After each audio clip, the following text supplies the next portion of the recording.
Bonjour Sébastien Vivier-Lirimont. Bonjour. Vous êtes directeur associé chez Edway Advisory, premier cabinet de conseil en stratégie dédié aux acteurs de l'enseignement supérieur.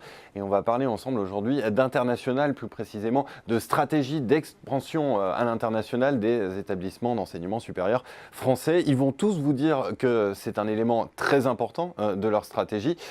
Déjà, est-ce que vous pouvez nous éclairer sur les raisons qui les poussent à s'intéresser et à s'étendre à l'international ? Alors d'abord, c'est indispensable parce que selon une étude qui a été menée il y a 2 ans, c'est le premier critère de choix même des étudiants français quand ils choisissent leur établissement, de savoir où est-ce qu'ils vont pouvoir aller en cours d'études étudier à l'international. Donc ça impacte leur marché domestique, première raison. Deuxième raison, c'est une raison économique à court terme, puisque naturellement les étudiants internationaux sont susceptibles d'apporter des compléments de frais de scolarité. On peut avoir par exemple des systèmes de double tarification. Il y a aussi des retombées pédagogiques extrêmement importantes. Apprendre dans un contexte international, ce n'est pas la même chose qu'apprendre dans un contexte purement domestique.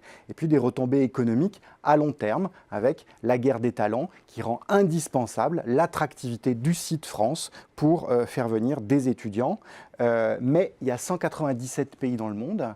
Et donc, ça veut dire qu'on ne peut pas aller voir tous ces pays. Donc, il faut cibler en prenant en compte au moins 3 dimensions. Une dimension démographique, celle de savoir quel est le dynamisme des pays en question.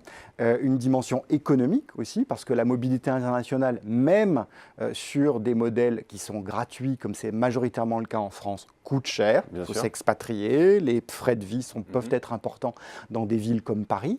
Et puis une dernière dimension qui est la concurrence, qui peut être locale, mais aussi internationale, c'est-à-dire les habitudes de mobilité internationale des étudiants. Est-ce qu'ils vont aller plutôt majoritairement en France, au Royaume-Uni, aux États-Unis ou ailleurs? Alors, si on prend en compte ces dimensions, quels sont les marchés, les nouveaux marchés peut-être à cibler? Est-ce qu'il y a des tendances qui se dégagent?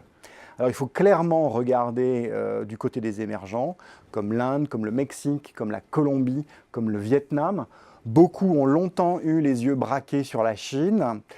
A priori, c'est un marché qui va plutôt être en voie d'apaisement, voire de contraction. Les autorités désincitent à la mobilité. Les autorités, après avoir incité beaucoup à la mobilité internationale pour apprendre et connaître le monde, désincitent à la mobilité. Il faut remarquer aussi que la qualité moyenne du niveau de l'enseignement supérieur chinois s'est incroyablement améliorée au cours des 10 dernières années. Et puis, il y a des zones d'interrogation. Voilà. Prenons par un exemple l'Iran. L'Iran, chaque année, envoie ou peut-être envoyait 10 000 étudiants aux États-Unis en mobilité d'études. On peut naturellement imaginer que dans le contexte actuel, ces étudiants vont aller ailleurs. Ils vont se détourner, effectivement. Est-ce que vous pouvez nous décrire rapidement, pour terminer, la stratégie, à quoi ressemble la stratégie des établissements français, si on devait dégager, là encore, une grande tendance? Alors, les établissements français sont assez dynamiques à l'international. Ils ont pour la plupart passé le cadre de l'initiation de l'internationalisation et sont pour les plus performants d'entre eux allés vers vraiment des modèles de conquête. Il faut savoir aussi, par exemple, que la France est le 4e exportateur mondial de campus. Donc, c'est quand même quelque chose, c'est-à-dire que nos établissements vont aussi à la rencontre sur site des étudiants internationaux. La France semble forte. 240 000 étudiants viennent chaque année dans notre pays pour motif d'études exclusifs. Mais c'est beaucoup moins qu'aux États-Unis, c'est beaucoup moins qu'au Royaume-Uni, qui sont les pays qui sont devant nous, ou que l'Australie. Et surtout, il y a quand même une petite zone d'inquiétude, c'est que la France est forte sur des marchés qui sont les moins dynamiques.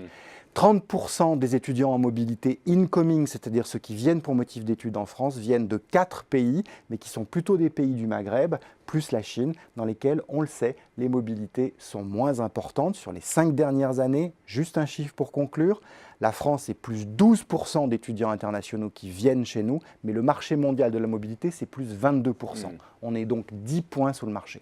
Donc on peut faire mieux, il y a de la marge de manœuvre. Merci Sébastien Vivier-Lirimont d'être venu nous décrypter cette stratégie d'expansion à l'international des établissements d'enseignement supérieur français. Merci encore. Merci à vous.